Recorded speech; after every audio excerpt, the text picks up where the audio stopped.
வணக்கம். ஆகாஷ்வாணி புதுச்சேரி மாநில செய்திகள் வாசிப்பவர் சரவணகுமார்.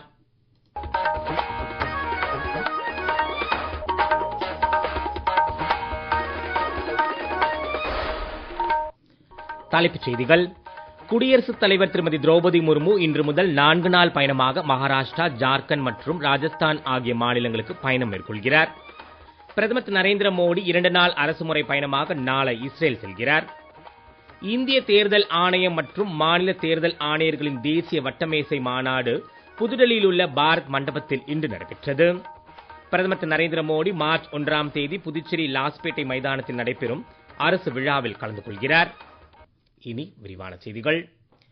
குடியரசுத் தலைவர் திருமதி திரௌபதி முர்மு இன்று முதல் 4 நாள் அரசுமுறை பயணமாக மகாராஷ்டிரா, ஜார்க்கண்ட் மற்றும் ராஜஸ்தான் ஆகிய மாநிலங்களுக்கு பயணம் மேற்கொள்கிறார்.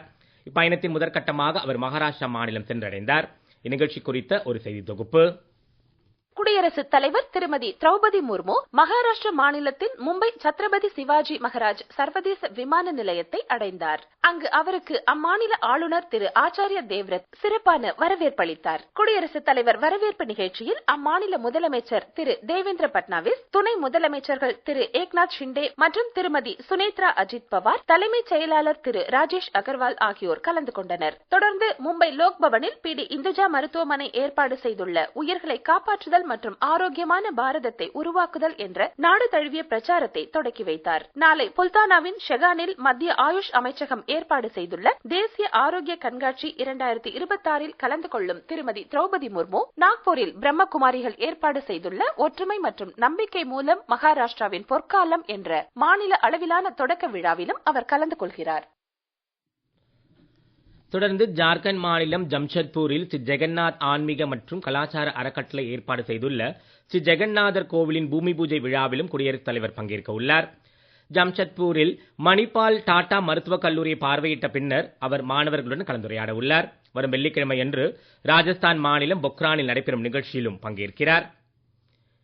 குடியரசு துணைத் தலைவர் திரு சி.பி. ராதாகிருஷ்ணன் இன்று புதுடெல்லியில் அமெரிக்க இந்திய கூட்டாண்மை மன்றத்தால் ஏற்பாடு செய்யப்பட்டுள்ள சுற்றுலா தலைமைத்துவ உச்சி மாநாடு 2026 தொடக்கி வைத்தார்.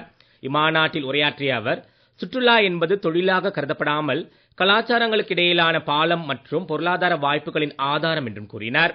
சுற்றுலா என்பது மென்மையான ஒரு சக்தி வாய்ந்த கருவி என்றும் இந்திய அமெரிக்க பொருளாதாரத்தின் முக்கிய தூண் என்றும் திரு சி.பி. ராதாகிருஷ்ணன் கூறினார். மேலும் பயணிகள் தங்களது சுற்றுலா அனுபவங்களில் நம்பகத்தன்மை, நிலைத்தன்மை, கலாச்சாரம், பாரம்பரியம், நல்வாழ்வு ஆகியவற்றை எதிர்பார்ப்பதாக குடியரசு துணைத் தலைவர் தெரிவித்தார். சுற்றுலாத்துறை வேலைவாய்ப்புகளை உருவாக்குவதும் நிலையான வளர்ச்சியை உறுதி செய்ய தொழில் முனைவோர் மற்றும் பெண்கள் தலைமையிலான நிறுவனங்களில் முதலீடு செய்வது குறித்தும் அவர் எடுத்துரைத்தார்.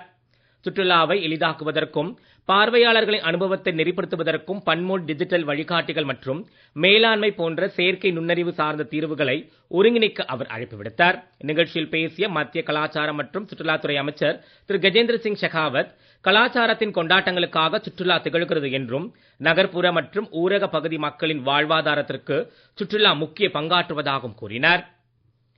பிரதமர் திரு நரேந்திர மோடி 2 நாள் அரசுமுறை பயணமாக நாளை இஸ்ரேல் செல்கிறார். இஸ்ரேல் பிரதமர் திரு பெஞ்சமின் நெதன்யாகுவை டெல் அவீவ் நகரில் சந்தித்த பின்னர் பிரதமர் திரு நரேந்திர மோடி ஜெருசலம் செல்கிறார். பிரதமர் திரு நரேந்திர மோடியின் இஸ்ரேல் பயணம் வரலாற்று சிறப்புமிக்கது என்று இஸ்ரேலுக்கான இந்திய தூதர் திரு ஜே.பி. சிங் தெரிவித்துள்ளார். ஜெருசலமில் ஆகாஷ்வாணி செய்தியாளரிடம் பேசிய திரு சிங், இந்தியாவும் இஸ்ரேலும் பயங்கரவாதத்திற்கு எதிராக ஒன்றிணைந்து செயல்படுகின்றன என்று கூறினார். பிரதமர் திரு நரேந்திர மோடியின் இஸ்ரேல் பயணத்தின் போது இரு நாட்டு தலைவர்களும் பேச்சுவார்த்தை மேற்கொண்ட பின்னர் பல்வேறு ஒப்பந்தங்கள் கையெழுத்தாகும் என்று எதிர்பார்க்கப்படுகிறது. புதுமை அறிவியல் மற்றும் தொழில்நுட்பம், செயற்கை நுண்ணறிவு, சைபர் பாதுகாப்பு, குவாண்டம் உள்ளிட்ட துறைகளில் பேச்சுவார்த்தை நடைபெற உள்ளதாக இந்திய தூதர் தெரிவித்தார். பிரதமர் திரு நரேந்திர மோடி இஸ்ரேலிய பாராளுமன்றத்தில் உரையாற்ற உள்ளார் என்றும் தொடர்ந்து அங்குள்ள இந்திய வம்சாவளியினருடன் அவர் கலந்துரையாடுவார் என்றும் திரு ஜே.பி. சிங் தெரிவித்துள்ளார். இஸ்ரேல் நாடாளுமன்றத்தில் உரையாற்றும் முதல் இந்திய தலைவர் திரு நரேந்திர மோடி என்பது குறிப்பிடத்தக்கது. தொடர்ந்து அங்கு நடைபெறும் தொழில்நுட்ப கண்காட்சியில் பிரதமர் பங்கேற்க உள்ளார். வரும் வியாழன் அன்று ஹோலோகாஸ்ட் நினைவு சின்னமான யாட் வாஷிம்க்கு திரு மோடி செல்கிறார். பின்னர் பிரதமர் திரு நரேந்திர மோடி இஸ்ரேல் அதிபர் திரு ஐசக் ஹெர்சோகை சந்தித்து இருதரப்பு பேச்சுவார்த்தை நடத்துகிறார். நீங்கள் கேட்டுக்கொண்டிருப்பது மாநில செய்திகள். ஆகாஷ்வாணி செய்திகளை நேயர்கள் உடனுக்குடன் தெரிந்து கொள்ள எமது புதுச்சேரி மண்டல செய்திப் பிரிவின் சமூக ஊடகங்களான @airnews_புதுவை என்ற எக்ஸ் பக்கத்தையும், all India radio news Puducherry என்ற ஃபேஸ்புக் பக்கத்தையும், @RNU புதுச்சேரி என்ற யூடியூப் சேனலையும் அணுகலாம்.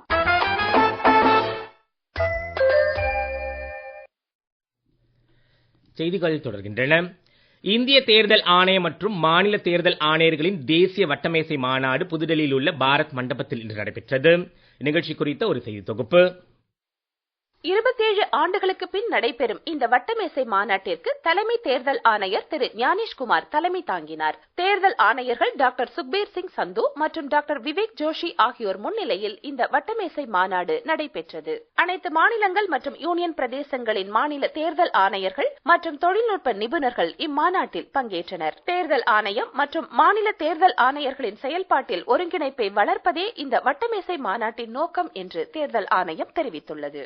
மாநாட்டில் ஆக்கப்பூர்வமான கருத்து பரிமாற்றங்கள், தேர்தல் நிர்வாகத்தில் கூட்டுறவு உணர்வை வலுப்படுத்துவது குறித்து விவாதங்கள் நடைபெற்றன. இந்த ஒருநாள் மாநாட்டின் போது தேர்தல் நடைமுறைகளை வலுப்படுத்துதல், தொழில்நுட்பம், மின்னணு வாக்குப்பதிவு இயந்திரங்கள் மற்றும் வாக்காளர் பட்டியல்களை பகிர்வது குறித்தும் ஆராயப்பட்டது. அண்மையில் தொடங்கப்பட்ட ECNet டிஜிட்டல் தளம் மற்றும் தொழில்நுட்ப செயல்பாடுகள் குறித்து மூத்த அதிகாரிகள் விளக்கமளித்தனர். மேலும் மின்னணு வாக்குப்பதிவு இயந்திரங்களின் செயல்திறன், வெளிப்படைத்தன்மை மற்றும் பாதுகாப்பு குறித்து விளக்க காட்சிகள் இம்மாநாட்டில் எடுத்துரைக்கப்பட்டன. இதனிடையே தமிழக சட்டப்பேரவை தேர்தல் ஏற்பாடுகள் குறித்து ஆலோசனை மேற்கொள்ள திரு ஞானேஷ்குமார் தலைமையிலான தேர்தல் குழுவினர் நாளை சென்னைக்கு வருகின்றனர். வரும் 26, 27 தேதிகளில் சென்னையில் அனைத்து மாவட்ட ஆட்சித்தலைவர்கள், காவல் கண்காணிப்பாளர்கள், அரசியல் கட்சி தலைவர்களுடன் இக்குழுவினர் ஆலோசனை மேற்கொள்ள உள்ளனர். முன்னதாக புதுச்சேரியில் தேர்தல் நடைமுறைகள் குறித்து இக்குழு ஆய்வு மேற்கொள்கிறது. தமிழக முன்னாள் முதலமைச்சர் ஜெயலலிதாவின் 78வது பிறந்த நாளை முன்னிட்டு சென்னை காமராஜர் சாலையில் ஜெயலலிதாவின் திருவுருவப் படத்திற்கு மாநில அரசின் சார்பில் மலர் தூவி மரியாதை செலுத்தப்பட்டது. ஜெயலலிதாவின் பிறந்த நாளை முன்னிட்டு பிரதமர் திரு நரேந்திர மோடி வெளியிட்டுள்ள சமூக வலைதள பதிவில், ஜெயலலிதா ஒரு சிறந்த தலைவராகவும் நிர்வாகியாகவும் எண்ணற்ற மக்களின் இதயங்களில் இடம் பிடித்தவர் என்று குறிப்பிட்டுள்ளார். பெண்களுக்கு அதிகாரமளித்தல், சமூக நீதி மற்றும் அனைவரையும் உள்ளடக்கிய வளர்ச்சி ஆகியவற்றில் கவனம் செலுத்திய ஜெயலலிதா கருணை மற்றும் உறுதிமிக்கவராகவும் திகழ்ந்தவர் என்று பிரதமர் புகழாரம் சூட்டினார்.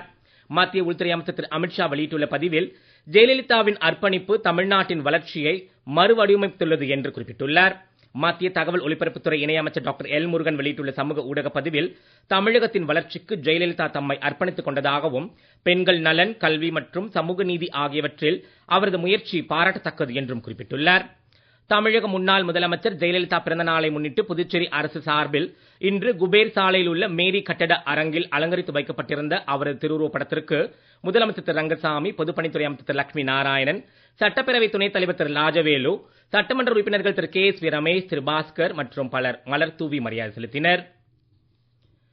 பிரதமர் திரு நரேந்திர மோடி மார்ச் 1 தேதி புதுச்சேரி லாஸ்பேட்டை மைதானத்தில் நடைபெறும் அரசு விழாவில் கலந்து கொள்கிறார். இதனை முன்னிட்டு DIG திரு சத்யசுந்தரம் விழா நடைபெற உள்ள இடத்தை ஆய்வு செய்தார். தொடர்ந்து முதுநிலை காவல் கண்காணிப்பாளர் திரு கலைவாணன் மற்றும் கண்காணிப்பாளர்களுடன் பாதுகாப்பு ஏற்பாடுகள் குறித்து ஆலோசனை மேற்கொண்டார். இந்திய தேர்தல் ஆணையத்தின் ஆணை மற்றும் புதுச்சேரி தலைமை தேர்தல் அதிகாரியின் அறிவுறுத்தலின்படி காரைக்கால் மாவட்டத்தில் வாக்குச்சாவடிகளின் மறுசீரமைப்பு குறித்த கருத்து கேட்பு கூட்டம் இன்று மாவட்ட ஆட்சியர் அலுவலகத்தில் நடைபெற்றது. மாவட்ட ஆட்சியரும் மாவட்ட தேர்தல் அதிகாரியுமான திருமதி இஷிதா ராட்டி தலைமையில் நடைபெற்ற கூட்டத்தில் அங்கீகரிக்கப்பட்ட தேசிய மற்றும் மாநில அரசியல் கட்சிகளின் பிரதிநிதிகள் கலந்து கொண்டனர். வாக்குச்சாவடிகளில் செய்யப்பட வேண்டிய பெயர் மாற்றங்கள் மற்றும் கட்டிட இடர்பாடுகள் உள்ள வாக்குச்சாவடிகளை இடமாற்றம் செய்வது தொடர்பான பட்டியல் சமர்ப்பிக்கப்பட்டு அவை குறித்து விரிவாக விவாதிக்கப்பட்டது. இந்த ஆலோசனைக் கூட்டத்தில் சார்பு ஆட்சியர் செல்வி பூஜா, தேர்தல் அதிகாரிகள் திரு அருணகிரிநாதன், திரு செந்தில்நாதன் மற்றும் உதவி வாக்காளர் பதிவு அதிகாரிகள் உட்பட பலர் பங்கேற்று அரசியல் கட்சியினரின் கருத்துக்களை கேட்டறிந்தனர். புதுச்சேரி மின்துறையின் நுகர்வோர் குறைதீர்ப்பு மன்றம் சார்பில் காரைக்கால் பகுதி மின் நுகர்வோருக்கான குறைதீர்ப்பு முகாம் நாளை நடைபெற உள்ளது. இந்த முகாம் காரைக்கால் மின்துறை தலைமை அலுவலகத்தில் காலை 11 மணி முதல் பிற்பகல் 1 மணி வரை நடைபெற உள்ளது. மின் நுகர்வோர்கள் தங்கள் மின் சேவை தொடர்பான குறைகள், கூடுதல் மின் சுமை, புதிய இணைப்பு அல்லது மின் கட்டண புகார்கள் போன்ற பிரச்சனைகள் குறித்த மன்ற தலைவரிடம் எழுத்துப்பூர்வமாக புகார் அளித்து தீர்வுகளை பெறலாம் என்று காரைக்கால் மின்துறை செயற்பொறியாளர் தெரிவித்துள்ளார். மீண்டும் தலைப்புச் செய்திகள். குடியரசுத் தலைவர் திருமதி திரௌபதி முர்மு இன்று முதல் 4 நாள் பயணமாக மகாராஷ்டிரா, ஜார்க்கண்ட் மற்றும் ராஜஸ்தான் ஆகிய மாநிலங்களுக்கு பயணம் மேற்கொள்கிறார். பிரதமர் திரு நரேந்திர மோடி 2 நாள் அரசுமுறை பயணமாக நாளை இஸ்ரேல் செல்கிறார். இந்திய தேர்தல் ஆணையம் மற்றும் மாநில தேர்தல் ஆணையர்களின் தேசிய வட்டமேசை மாநாடு புதுடெல்லியில் உள்ள பாரத் மண்டபத்தில் இன்று நடைபெற்றது. பிரதமர் திரு நரேந்திர மோடி மார்ச் 1ஆம் தேதி புதுச்சேரி லாஸ்பேட்டை மைதானத்தில் நடைபெறும் அரசு விழாவில் கலந்து கொள்கிறார். இத்துடன் செய்தி அறிக்கை நிறைவு பெறுகிறது. வணக்கம்.